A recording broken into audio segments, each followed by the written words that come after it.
হৰ হৰ মহাদেৱ জয় মা কামাখ্যা আজি এটা সৰু বাস্তু টিপস লৈ আপোনালোকৰ ওচৰলৈ আহিছো যদিহে আপোনাৰ কোনবা ফ্ৰেন্ড সাৰ্কেল বা আপোনাৰ প্ৰেমিকে আপোনালোক কথা পতা বন্ধ কৰি দিছে ব্লক কৰি দিছে আপোনাৰ ফোন নম্বৰ আপুনি বিচাৰিছে তেওঁৰ লগত আকৌ কানেক্ট হ'বৰ কাৰণে তেতিয়া হলে আপুনি এটা সৰু কাম কৰিব পাৰে তেখেতৰ এখন ফটো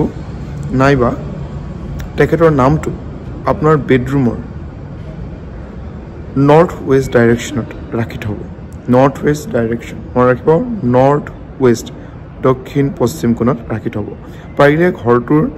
আপুনি যেটো ঘৰত থাকে তাৰ মাজৰ পৰা আপুনি যদি চাই ব্ৰহ্মস্থানৰ পৰা যদি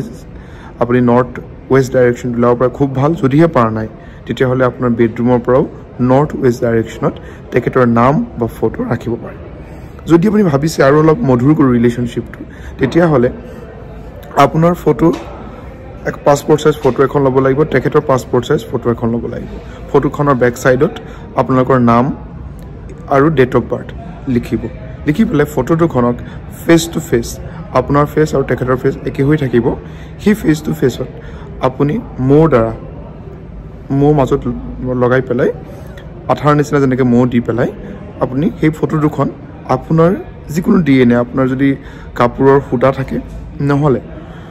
আপোনাৰ চলি এডালে মেৰিয়াই পেলাই সেই নৰ্থ ৱেষ্ট ডাইৰেকশনত ৰাখিব পাৰে যদি ৰাখে ভাবে যদি আৰু অলপ গভীৰ কৰি পেলাই ভালকে ৰাখো তেতিয়া হলে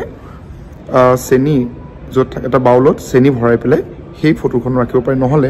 মোৰ বটলতো ৰাখিব পাৰে লগত ডালচেনি দিব পাৰে ডালচেনি টুকুৰা দিব পাৰে মিঠা বস্তুৰ ভিতৰত আপুনি বিশেষকৈ ডালচেনি টুকুৰাটো বহুত ভাল ইলাচি দিব পাৰে ৰিলেশনটো আৰু মধুৰ হ'বৰ কাৰণে তাৰ বাহিৰেও